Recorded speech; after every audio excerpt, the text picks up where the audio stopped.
Hello, good day to all of you. My name is Blair and welcome to another Linux app. Today we're going to talk about the KDiskMark and the CPU-X application. These utility tools helps you on your journey into your Linux application, utilities and settings. So let's go to our website. So we are now in their GitHub, which is in a social programming tool. It is a free and open source of your information on your CPU or your motherboard or your central processing unit. This is a Linux app. So let's go to the information right here. So the CPU-X is a free and open source to gather your information on your central processing unit or the motherboard on your system. The system profiling and monitoring of your application similar to CPU-Z for Windows. But the CPU-X is free and open source software designed for the Linux and the BSD. This software is written in C++ and built from the CMaker tool. It makes user in graphical mode by using GTK or the text-based mode by using the C curves. And of course, a dump mode is present for the command line or CLI. So let's go to the information right here. So by searching the GitHub and look for the CPU-X, and you will have this application. From the repository, you can download this via the terminal or the command line or the CLI. So we have the Debian. Of course, don't forget your sudo before the presence of the apt or the dnf or the pkg or the zipper and the packages. So as you can see, we have all those information right here and how to install. This is for the CLI, but at the same time, I also wanted you to know that this is also available in your software center. So let's type in CPU-X. So CPU-X is present right here, so let's just click that one. So if not yet installed, just click install. That is so easy to install in Linux. You don't need to go to a terminal just to install the application, as they said, because they don't use the Linux, so they just create this fantasizing of the very hard operating system, but it is not. So just click choose and click OK, apply, and then of course you have to enter your super secret password, which is I only have like 4 characters. So it is already on. It is right now on my CPU application. So I have to go to the utilities for that one. CPU-X, where are you? Just click CPU. Okay, we have the CPU-X right here. So as you can see, it is like in Windows. You have all the information from your CPU, cache, motherboard, system, graphics, and benches, and all about your hardware. So as you can see my vectors and my processor, which is in AMD Ryzen 7, and you have all the information that is just specified right here. Even my temperature of my CPU is also displaying right here. How many threads are speeding up on my clock right now? It's about like 2000 to 1000 megahertz. So that's about 2000 to 1000 gigahertz, because it's displaying the 2000 and 1000 megahertz, so you equivalent that one into 1 to 2 gigahertz. And of course usage is just only how many percent? It's just 5, 6, 7, something like that. And I have 8 cores and 16 threads. So how about my cache?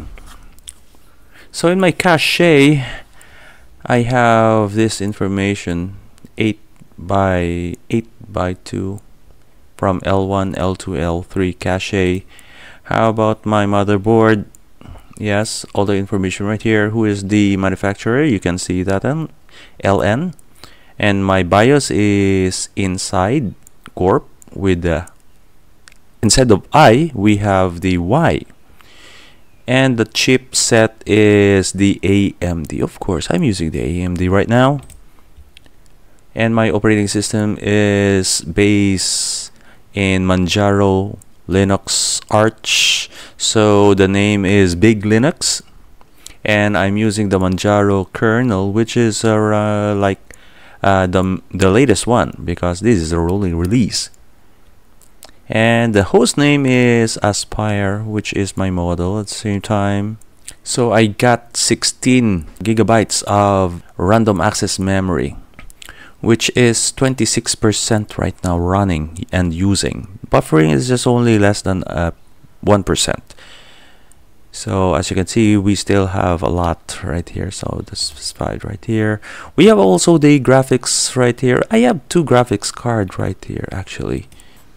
I have the NVIDIA and I have the AMD. So let's start and begin with our AMD GPU. So as you can see, it is latest right now. So how about my GeForce GTX NVIDIA? So it is also running. Its current situation, yes, it is all done right here. So cool, right? So let me see. Benchmark, not yet. Maybe I could like turn it on. So yes, so if you want to check out this CPU-X, just go to the GitHub and look for CPU-X. This is under license by the GPL or the GNU license agreement. So let me see. So this was raised because I was looking at this information about the crystal disk information, and of course I came into this application that, oh yes, we also have that one. So aside from the CPU-X and the CPU-Z for Windows, I recommend this as a alternative for the Linux. And of course it shows almost everything, like even the serial number, the firmware, the transfer of mode of data. It is all done here. So that is the crystal disk information. So how about if we have those in our system? So let's try to look for that one. So let's try to go to KDiskMark, because I'm using the KDE desktop environment, so I will be using the KDiskMark. So let's open this one. It is a disk benchmark tool. So let's try to install this one. So as you can see, it is installing right now. It is synchronizing the database. So the website is same with the github.com, and look for the KDiskMark for the KDE Plasma desktop environment of Linux operating system. So let's click apply. Of course, don't forget to put your secret super password. It's already installed. This is the KDiskMark, the disk drive benchmark tool. So let's click the minimize and then go to our search bar, which is, let's just type the KDiskMark. All right. So as you can see, we don't have any information yet.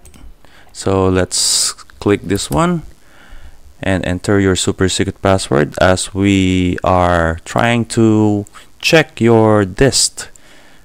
So read and write.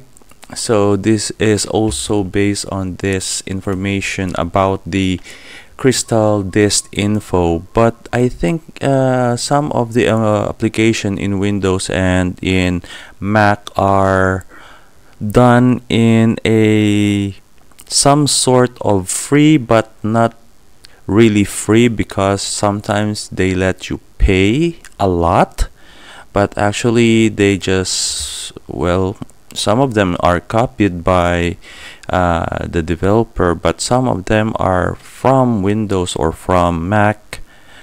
But it's basically it's just the usage of these application and the developer who made this possible. So the KDiskMark right now, it is checking on this particular disk that I have, and the read and write, we have 1 2 3 4, make it 5, I think 4 or 5 passes before it has the average. So as you can see, it is running. So I have the highest. So the highest is about 1000, or make it 2 gigabytes per second, and a lowest of 42 gigabytes per second. So yes, and the writing has about 1.6 gigabytes for the fastest. For the lowest, we have the 42 gigabytes per second, but it's still running. Yes, it's still running. So as you can see, if I open back on this information plus this one, so I have to cover this one first so that it will be not distracting to you. So as you can see, we have all the information right here. So as you can see on the screenshot from the group that I have, let me see, what kind of group is this one? I think this is from the IT Philippines. So we have the information just like on your crystal disk information. So the KDiskMark also the same, right? We have the frameworks, the firmware, the interface, the transfer speed. So it's still the same. That's how we introduce you to our application right here on Linux. It is basically the same. I think in Windows it's a little bit like questionable sometimes. It is shady in terms of downloading, because if you download in a particular website which is not the official website but it is a third-party website, it sometimes has a doubt, like a sketchy. So that is why it is safe and secure right here on Linux operating system compared to Windows. That is why so many viruses, malware, and spyware in Windows, because they use the unofficial website. I'm not against the unofficial website. It's just like you go to a official website to download the application, not to go to a shady website, which is I'm against. At the same time, the application should be done on accordance to the operating system agreement that Windows bypassed the security which they called the hybrid. So that is why Windows has so many viruses, because they bypass the security instead of like monolithic. So yep, that is why if you're using Windows, please just make sure that it is the official, not the unofficial, not the shady websites. And of course, in Mac, they have also secure, but at the same time some of the application was blocked. So yep, that's why I rather use a Linux operating system compared to the expensive Apple computers, which is the Mac operating system. While for the Windows, the Microsoft, well, it is not expensive, but it is so dangerous because they don't secure the security system. They bypass it. They call it hybrid kernel. So anyway, that's it for now for our Linux app. Catch another episode of Linux app next time. Until then, if you have some question, feel free to ask me. Don't hesitate to write it down in the comments down below. That's it for now for our Linux app. If I miss something, please let me know in the comments down below. This is your science teacher for your computer and natural science and of course general science. This is Teacher Eb. Bye for now and see you in the next episode. And remember that science means knowing. That's why science is cool. Ciao!